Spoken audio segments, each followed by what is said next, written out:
the sugar in this?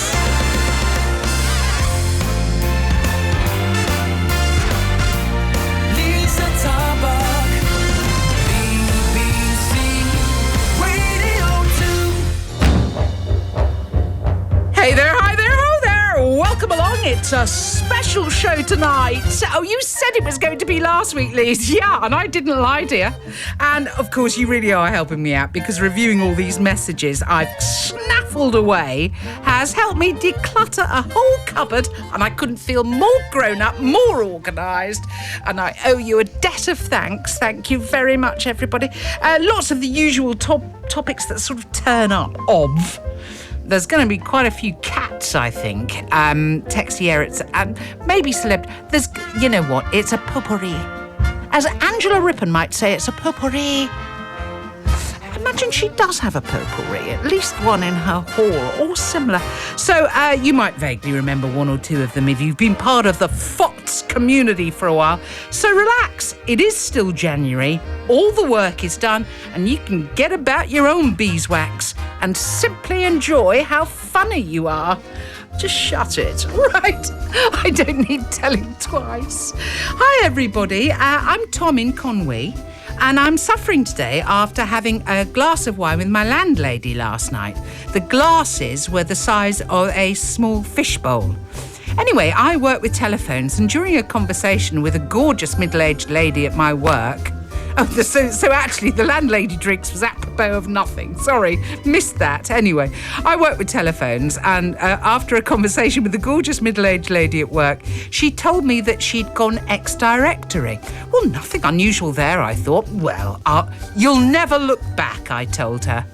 It turns out I wasn't really listening, and what she actually said was that she'd just had a hysterectomy. That's fabulous. Thanks, Tom. It's the song that effectively brought Mr. Wonder back to life after a near-fatal car accident. He was comatose and his manager sang the song directly into his ear. I think he'd been in a coma for about 4 days, and Stevie started to wiggle his fingers to the beat. He couldn't resist it. So, an all-round wonderful song, isn't it? So, where are we? No, Misheard. Mispronounced. Yeah, it's been running for years. Janet in Liverpool, thank you. My mum told my kids off for drawing the condensation on the windows when she was cooking the Sunday dinner. Condensation. Certainly one of them. Many years ago, a group of us were sat round at a friend's house enjoying a spot of afternoon tea when my friend's mum took a sip of tea and calmly announced to the gathering that she wanted to Semtex the house. We think she meant Artex, but none of us stayed around long enough to find out.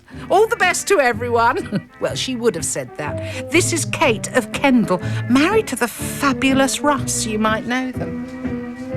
Hi everybody. In the 50s, my mother would not travel abroad without permanganate crystals, brackets bright purple, which were used to disinfect fruit and veg, as she was convinced that all Frenchmen watered their gardens with what she liked to call night soil. All the best. And my husband Jeremy, then my boyfriend, in 1997 took me on a miserable camping trip on Dartmoor. After the tent blowing down and then sleeping in the car, the highlight was to be breakfasting in a nearby pub. After what seemed like an age, our full English breakfasts arrived, and my grouchy and sleep-deprived boyfriend went to take his first mouthful but slipped as he leaned forwards. He tipped the whole plate into his lap. He just looked stunned at it, scooped it all up with his hands and put it back on his plate, and he says, "Well, that just about sums it up." I burst into hysterics, and for the rest of the day, we had to walk around with the souvenir stains of his breakfast on his crotch. He'd only packed one pair of pants, trousers. Kind regards to the lot of you, Sarah Phillips. This is Bill of Nantwich. I once was at Whitby by the pier and bought an ice cream from a kiosk selling burgers and ice cream. On the counter were raspberry and chocolate sauces, so I helped myself to lots of both. The man gave me a very funny look, so I walked away and licked my ice cream, obviously only to find that I put tomato ketchup and brown sauce all over it. Can you say hello to my wife, Lynn? We've been married for over 30 years. She keeps telling me that I'm nearly halfway through her training programme. Big up, Lynn. Oh, thanks everyone involved for that. It's absolutely charming. Incidentally, all the music is available on BBC Sounds after the show has been broadcast. I'm not sure. My job isn't necessarily to inform you of that stuff, as you know. This is Fabulous from Jane in Altrincham. I was lost and pulled up next to a gentleman clipping his impressive hedges. He was delighted to help, and as he explained the route I should take, he suddenly took a gasp and seemed to choke on air. This developed into at least 5 minutes of gasping and choking, and I was holding up traffic and in a panic not knowing whether to drive off and leave him or stay. So the coughing, choking and gasping continued, but despite his near death, he continued to try and give me directions. At which point I just wanted to put my foot down and speed off, but felt so obliged to stay because he was so determined to help me. In the spirit of public service radio, hi Liza, can you tell Ellen in Todmorden that she needs to stop pretending she can't chop ginger and garlic small enough and so isn't allowed to cook the chicken and harissa pasta as I always have to do it? All the best, Scott. Liza, young people may go faster, but older people know the way. That was from Billy. These are some little random bits and pieces, sort of around public service. I've just tuned in and I see a problem. My husband, Tom McHale, has a face like a slap behind because he's had a tough week at work. Fair enough, but he had an early night last night and a big sleep in and had to do all day. So can you please tell him to snap out of it, and I might consider making him some special nibbles. Not my nibbles. Special nibbles, not my nibbles. Fingers crossed your stern words and humour will bring the miserable toad round. All the best to everyone, Lee of Portishead. Tom McHale. I think that led to quite a bit of telling off. Briefly, obviously.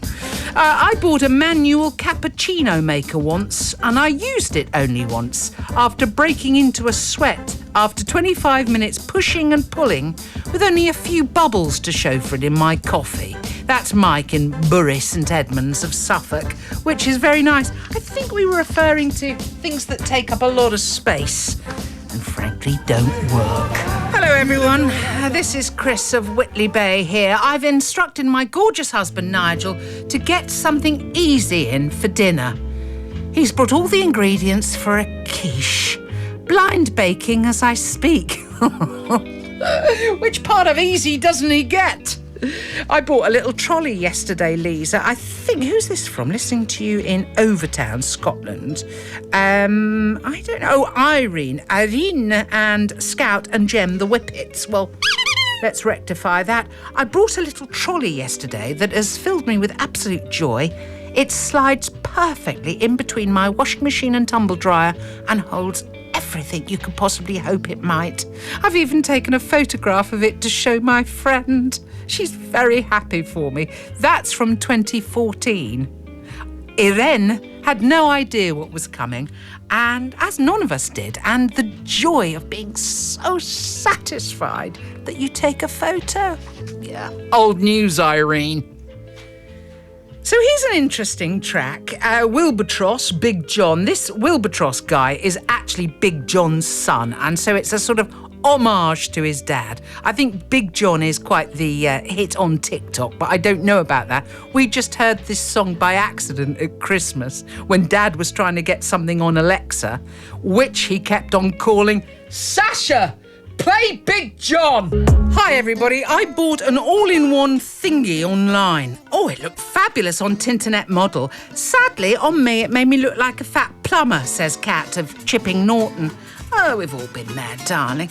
It took me so long to put it on, as I had one of those stupid small side zips to deal with, which were clearly invented by a psychopath. And then, to my horror, I realised I couldn't get it off. much to the dog's amusement. He thought I was playing a game with him, so he started to jump on me. Then, to add to my horror, as I looked up, there was the Amazon guy looking at me via the window, meekly waving a parcel. I had to ask him to help me get my arm out. It'd be so embarrassing. Hi everyone. When courting my beautiful wife, I was introduced to her mother at a rather posh garden party. All was going swimmingly until I tripped over a guy rope, spurting my pims over potential mother-in-law's linen skirt. Not so good, actually, especially as she was smarming up to the mayor at the time. I'm wondering whether he did marry, because to say smarmy about your mother-in-law actually would bring the wrath of Khan down on you, wouldn't it, Ted? Anyway, she let slip some unladylike unpleasantries in front of the mayor. Oh, I'm pleased to say we did muddle through, and marriage was achieved. Thank you for that. I once went to a midnight mass on Christmas Eve with my mum, and at the point where the vicar said, "Jesus, give us a sign," my phone went off with my ding-dong doorbell. That's Michelle in Fulham. Well, those things hit home, don't they? Oh, thanks. Hi, everybody. Had a mouthful of salmon with sweet chilli sauce at dinner with my 13-year-old and 10-year-old son when I was listening to you. The youngest ones just asked me, "What's an orgasm?" Not required questions for dinner time, Liza. I felt a bit sick. All the best, Tess in Beckenham. I mean, clearly we've been discussing it because words are words. Get over it. Our 5-year-old... what's wrong with my lips? I don't know. Our 5-year-old toy poodle burped for the first time this week. He looked as though he was choking, so we picked him up and then he let out a loud, really human-style belch. It was very funny. Love to everyone, Peter and Catherine. I was in a motorway services with Harrison Ford. He was in his Indiana gear. I was wearing nothing but a pair of Y fronts for whatever reason. People looked at me more in pity than anger. In brackets, I'm 63. Harrison looked at me disappointedly, as if I'd done something awful. And then he said gruffly, "I'm going upstairs to find us something to eat." Well, an eternity passed. A woman handed me her coat and said, "I don't think he's coming back." I went searching and I thought I saw him bending over some cakes in the bakery, but it turns out it was just 2 meringues on a tray. I've never felt so alone. So, hi everybody. Following a very successful charity 3-legged pub crawl years ago, myself and my gorgeous wife, Karen, came home and I suddenly announced that she was it and pelted upstairs to hide. My kind of guy. This is Paul in Banff. Paul and Karen of Banff. We were decorating at the time and I chose to roll myself up in the bedroom carpet. Perfect spot, as we've discussed. So perfect, actually, that I woke up there the next morning, encased in the Axminster. Karen had apparently found me eventually, but it had taken so long that I'd fallen asleep, so she left me there. Trout in roasted hazelnut butter. Ooh, bosh. I'm a year 1 teacher at Donhead Prep in Wimbledon, and I've just bought a nativity knitting set. I'm starting Jesus on Monday. All the best, Jennifer Bendall. Hi, everybody. I have to be very careful and check my texts, particularly my name before sending.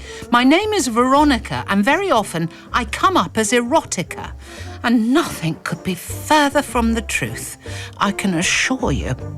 Liza, in the days of Windows 95, Spellcheck wanted to change my first name to Arousal, like Veronica and Erotica. All the best to everyone. Ursula Skegness.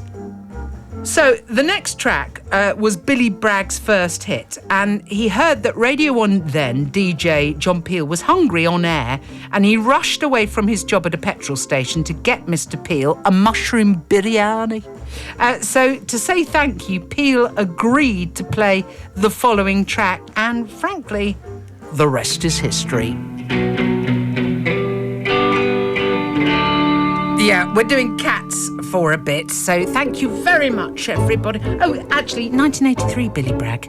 Where's that gone? Sorry, just saying.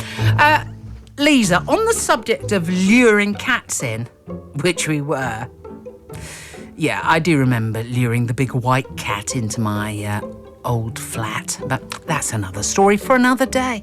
Anyway, one day I fed next door's beautiful old ginger cat Sam with slices of cooked ham from my fridge, and the next night he jumped into the house via the actually quite high up and narrow living room window, just on the off chance that there may be some of that ham going.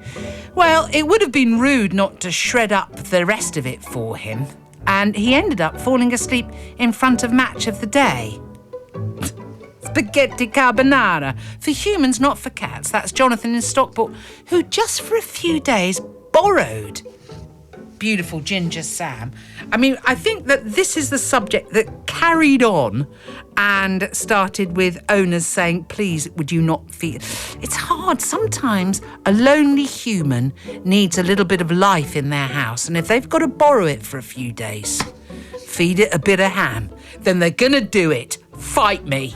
Still on cats, and possibly the answer I was looking for in the last link. Incidentally, thanks, guys. Amen Corner being one of my favourite tracks ever.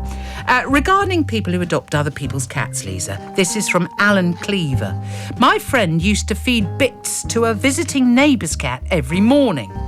Then one day, the cat arrived with a note tied to its collar that said, if you're feeding this cat, please ring me. It's not a problem, but he's now on medication and he can't have milk.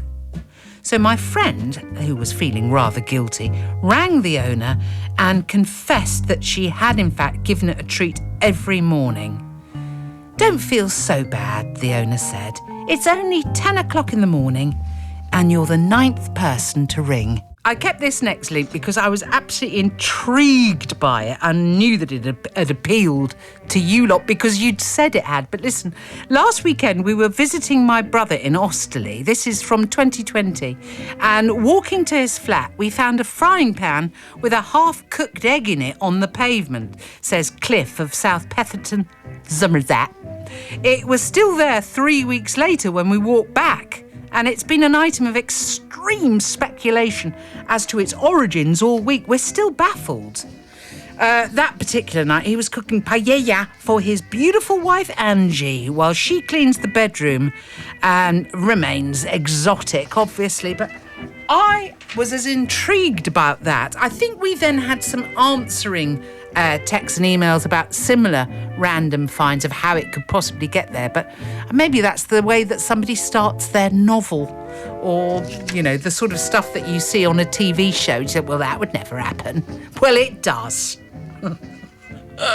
I've started to be that sort of second-hour smart aleck, and I like it. I dropped a boiled egg off a tray with my food on. It rolled onto the carpet behind some shelves, and despite numerous searches, I haven't seen it since. And that was 8 years ago. Sarah of Wimbledon.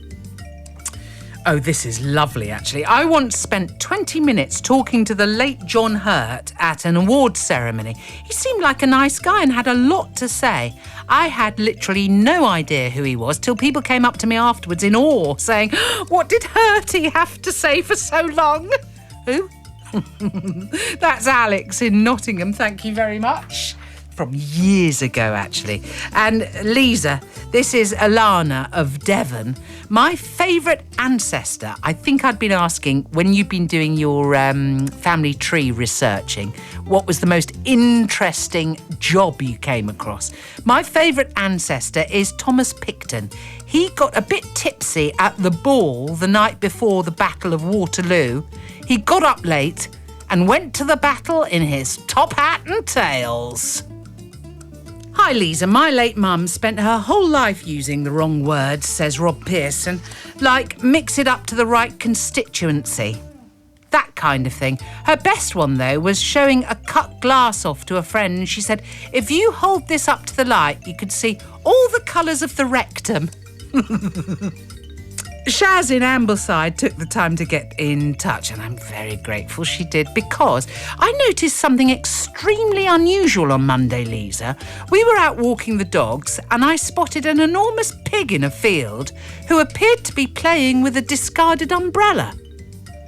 My husband Dave and I are still talking about this incident every minute of every day, I found it a bit disturbing. Actually, I mean, it'd be an absolute killer opener to something, wouldn't it? A pig dancing with an umbrella. But also, it's sort of sad. Hi, everybody. A few years ago now, my then small son and I were walking home from school when he exclaimed, "Mum, look, it's Matilda." I should explain that we had lost our cat. It had gone missing some time before. So I looked to where he was pointing and saw Matilda on a first-floor balcony. Eventually, a lady got out of a taxi with a big food shop and confirmed that she lived on the first floor. So she let me into her flat and I climbed over her balcony and along to where Matilda was meowing at us. Confidently, I picked her up, put her under my arm and climbed back down and took her home. I noted, and this is beautiful, I noted that she only had 3 legs now. That caught me. And I wondered where she'd been, what things she'd seen. Well, yeah, and who'd eaten her leg. I noted she had 3 legs now. My friend Anna, she took one look at this cat and confirmed that not only was it not a 3-legged Matilda, but it was also a tomcat, and this cat was not our cat. So I couldn't get near it. So I went back and buzzed on the door. I couldn't get near it. The cat had just got the needle. Oh, I couldn't get near it. Went back and buzzed on the door of the flat I'd taken it from and asked, "Did you have a 3-legged cat earlier?" To which the person replied, "Yes, I'm looking after it for a friend while they're away." I'd effectively stolen a 3-legged cat that was just trying to be on holiday. Oh, wherever our cat Matilda is now, I hope she's happy. But I will never try and rescue her again. Love to everyone. Cat. Brackets. Yeah, I know. Deb in Cardiff says, "Liza, I've spent a day this week with a sticker on my arm saying matching knickers available after trying on some drawers in a well-known shop." Knickers. Knickers is a funny old word to look at and I still like it. And then this from Joe in Fife. That story from one of your listeners about a pig playing with an umbrella reminds me of the time that I came across a pig licking a pair of sunglasses. I once lost a sausage. I was frying 6 in a pan on the Arga and suddenly there were only 5. I searched everywhere for it, no luck.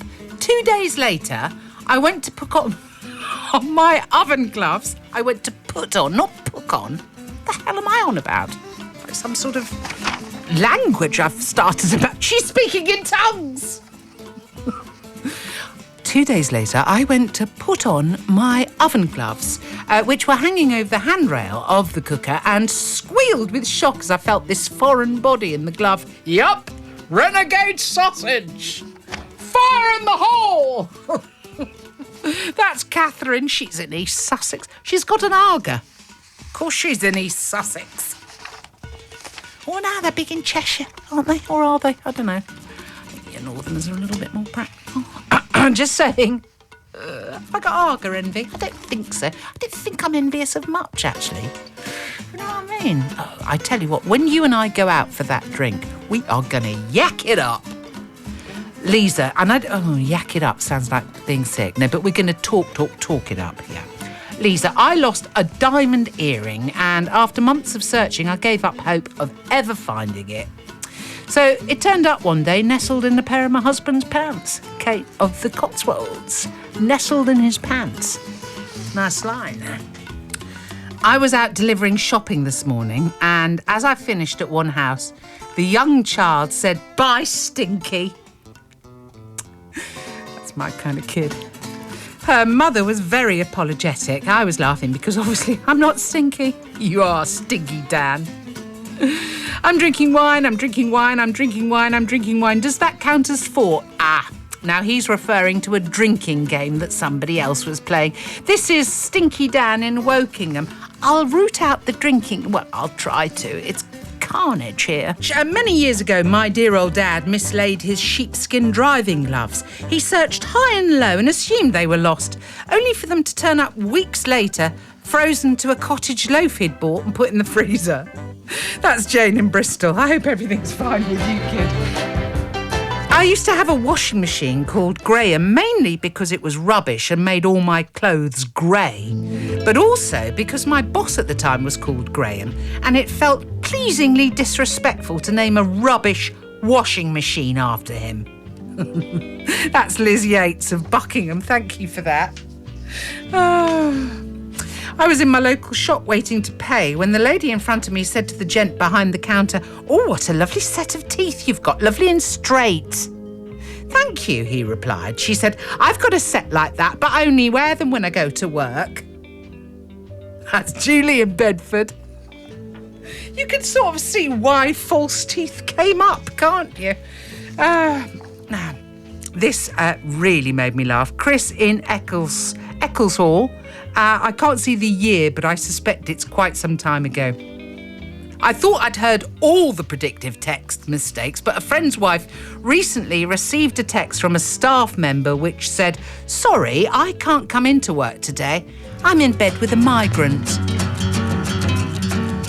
On the subject of lipstick, Liza, I was outside one winter's day doing some tidying up in the garden when I decided I needed to apply some lip salve to my chapped lips.